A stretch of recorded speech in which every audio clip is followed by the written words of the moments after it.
మేము బ్రతుకుదామని నమ్మకం లేక ఉన్నట్లుగా మా శక్తికి మించిన అత్యధిక భారం వలన కృంగిపోతుంది. మరియు మృతులను లేపు దేవుడు ఏందే గాని మా ఏందే మేము నమ్మిక ఉంచకుండానట్లు మరణమగున నిశ్చయం మా మటుకు మాకు కలిగి ఉండెను. దేవుడు తప్ప మా చేతుల్లో లేదు, మా చేతుల్లో లేదు. మేము ఖచ్చితంగా మరణిస్తాం, మేము ఖచ్చితంగా చనిపోతాం. బ్రతుకమైనటువంటి నిశ్చయిత మాకు లేదు, జీవిస్తామనే నిశ్చయిత మాకు లేదు, మా ఆశీర్వాదాలు మాకు తిరిగి వస్తాయనేటువంటి నిశ్చయిత మాకు లేదు.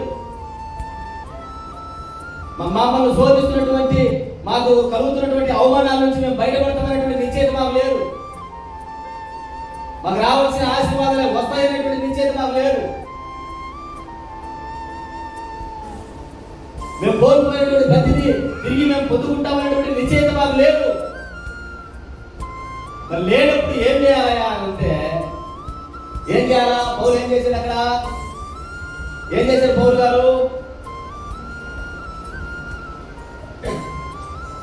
మృతులను లేపు దేవుడు ఏందే గాని మా ఏందే మేము నమ్మిక ఉంచుకున్నట్లు మరణమగున నిశ్చయము.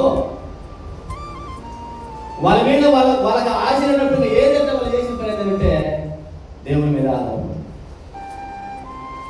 దేవుని మీద డిపెండ్ అయ్యి, దేవుని మీద విశ్వాసం ఉంచు. మా చేతుల్లో లేదు, మా చేతి అయిపోయింది. మేము ఎంత ప్రయాసపడినా ప్రతిఫలం రాదు, ప్రతిఫలం దేవుడికి ఏం చేయలేము. కాబట్టి ఇప్పుడు ఏం చేయాలా? దేవుని మీద ఆధారపడాలి, దేవుని మీద ఆనుకోవాలి.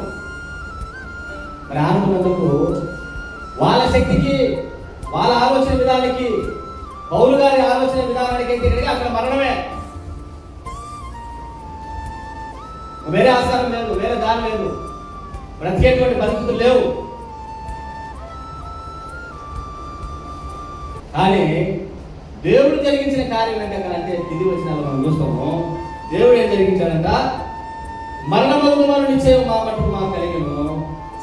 ఆయన అట్టి గొప్ప మరణం నుండి మమ్మను తప్పించెను. దేవునికి మహిమ కలుగును గాక, దేవునికి మహిమ కలుగును గాక.